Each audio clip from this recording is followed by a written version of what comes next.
Hi everybody, I'm Pat Hyde, I'm Director of Public Works. Thanks for coming today. As mentioned, today we want to talk about the new and revised utility cut map. We had a utility cut map that we had put into service last year, and this year we've made some changes to improvements to it, and we're going to talk about that. But before we get to that, I think at this point what I want to do is maybe describe what the difference between a utility cut and a pothole is. A pothole is a depression in a roadway in the asphalt that's simply caused by, typically by water intrusion into the asphalt, into the surface. It gets underneath, erodes away at the asphalt, creates a hole, and as we've witnessed over time, those can materialize quite quickly and can vary in size from a few inches to a few feet across, but typically are no more than a few inches to 6 inches maximum in depth. A utility cut, on the other hand, is quite different. A utility cut is a required excavation that is needed to access underground buried utilities. And those underground utilities can be anything from a water main to a storm or sanitary sewer connection. It can be electrical connections, it can be natural gas, whatever the case may be for an underground utility. The utility cut as well is quite different in terms of the shape and size of utility cut. It can be anywhere from a foot across to 3 or 4 meters across, and can be as deep as 3 or 4 meters as well. And the utility cut is usually a straight-edged polygon shape, sometimes rectangular, sometimes square. But as we see, different from a pothole. It's purposely designed and built, and not built, but excavated for a purpose. The utility cuts as well, when we backfill those, we backfill them and cap them with a gravel topping. And that gravel topping is in place because there's a number of reasons. One is we need that utility cut to settle before we can permanently repair it. And the permanent repair process that we use is a hot asphalt mix. Now that hot asphalt mix is not available till after spring melt is over. And utility cuts themselves, especially ones that are excavated during the winter months, cannot be repaired until ground frost has thawed out.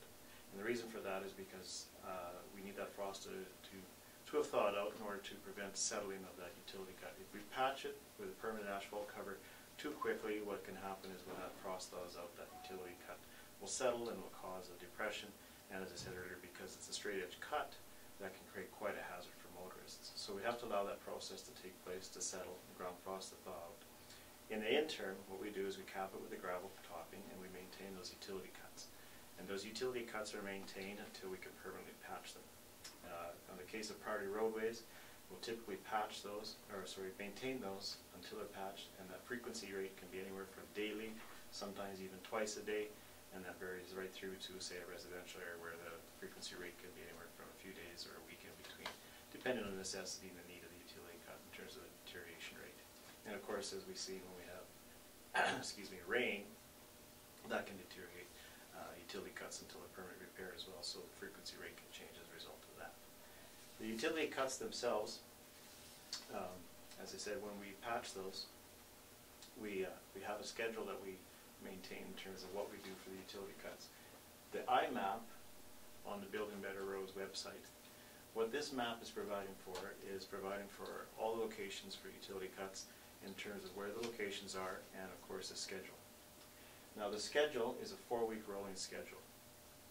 And what that means is as we complete the first week of the schedule, we'll add a 4th week at the bottom list to that schedule, so it's a constantly 4-week rolling schedule.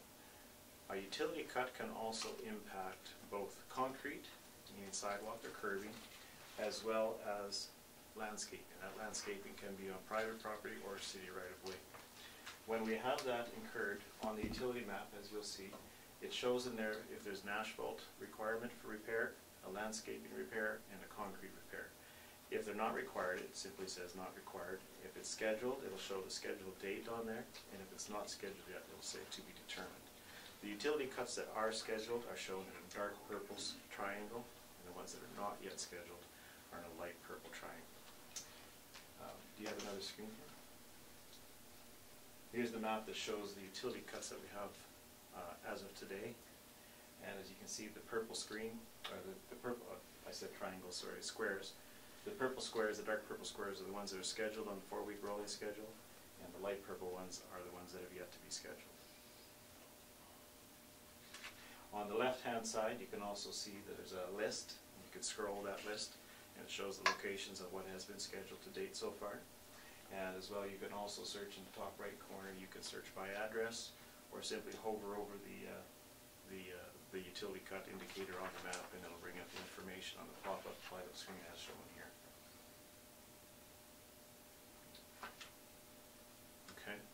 Now with utility cuts itself, as I said, it's a 4-week rolling schedule, and the reason for that is because we can also have influences that impact the schedule itself. If we get more rain, or if we have issues that cause problems, mechanical breakdowns, whatever, that can impact the schedule. So we're scheduled at this point for a 4-week rolling schedule, and as we progress, we'll try and increase that schedule to a longer outlook as we move forward to possibly an 8-week schedule, that sort of thing. But that'll be as we see the experiences of the utility cut map and process and how that works out. It's all part of the continuous improvement process the city's committed to, and one of the avenues for which we will convey this information for repairs.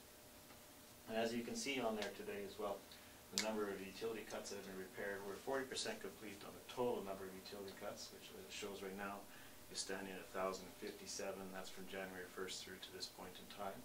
410 have been repaired, 647 of those are still outstanding. Now, a utility cut, as I mentioned earlier, is for accessing underground utilities. So it's not all water mains that we're looking at in terms of numbers here.